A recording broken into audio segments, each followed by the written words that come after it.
For the past 8 years, Sunflower has been sailing the waters of Southeast Asia and the Indian Ocean. More specifically, we've been cruising in Malaysia and have been making Langkawi our main base of operations. Malaysia is a long peninsula situated between the countries of Singapore in the south and Thailand to the north.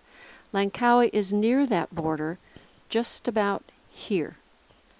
There are reported to be 99 tropical islands of Langkawi. Well, I tell you, some of those islands are just rocks barely above the surface of the water.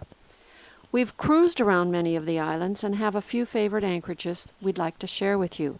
The Hole in the Wall is geologically rich in unique rock formations and has numerous caves in the limestone karst cliffs. Here the Killam River supports a diverse ecosystem of overhanging trees and mangrove swamps. Wildlife is plentiful, especially the birds like brown eagles and Brahminy kites.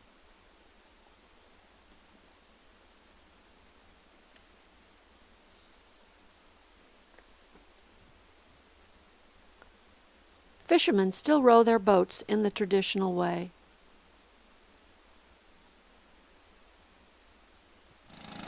Or they shatter the peaks with their long-tail motors.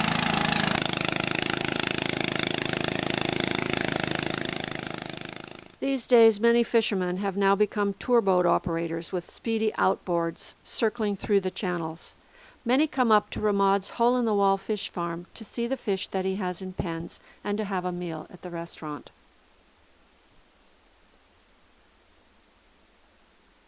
We always remark how lovely it is to cruise among the islands of Langkawi with so many beautiful places we can anchor.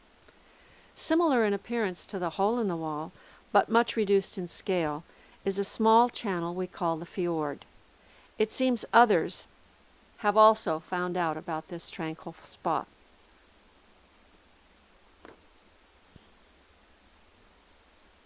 You know, even while we're wandering around these idyllic anchorages, there is work to be done.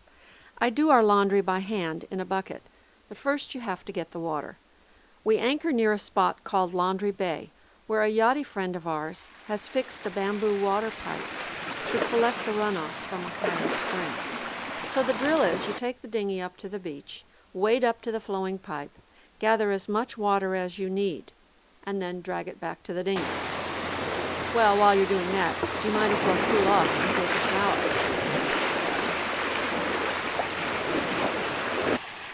Hey, Al says, I'll have one too.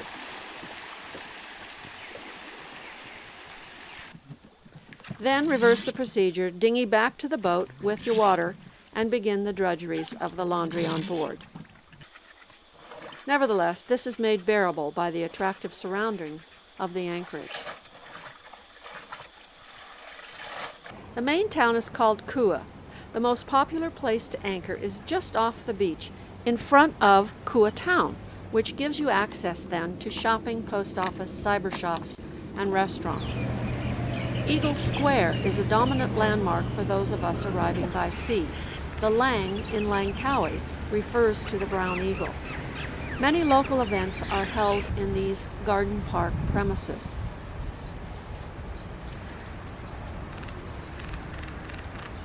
And because it faces the west, it's a good place to see one of Langkawi's pastel-hued sunsets. Another landmark is Kua's golden-domed main mosque. Malaysia is primarily a Muslim country, and the Friday call to prayer sends so many worshippers to the mosque that there is an overflow to the outside veranda. Kneeling room only, so to speak.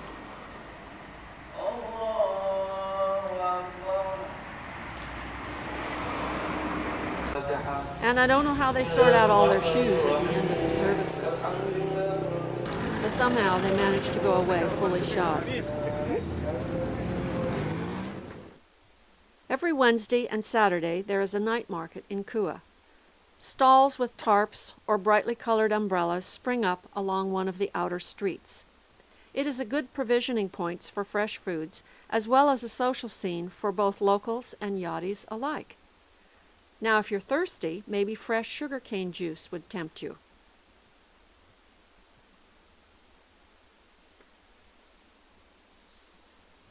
Or you could try one of these overly sweet juices that are for sale. The vendors lay out their wares, light up their barbecues and woks, or display fruit and vegetables for sale. These packets contain sticky rice and fish. We've tried all the snack foods, and I can tell you that these donuts are not as good as they look.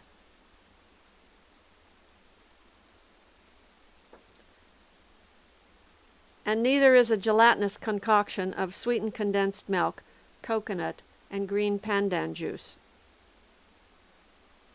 Now this guy's making murtabak, and it's good. He starts with a flat dough and fills it with either chicken or beef that's mixed with egg and onions. Then the package is grilled until the filling inside is cooked, and it's good.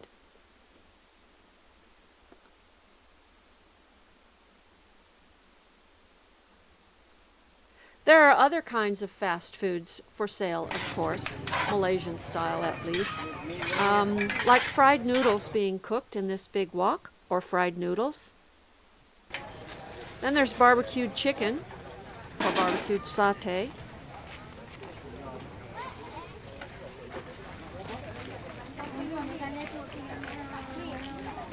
Or you can buy packets of the universal Malaysian walk-away food. This is chicken rice. And it's a piece of barbecued chicken with rice, cucumbers, and hot sauce. We go to a small cafe for our favorite Malaysian food, roti canai. Roti means bread. This is flying bread in the hands of a skilled roti maker like Faisal. It's always served with a sauce made of lentils and spices. No spicy.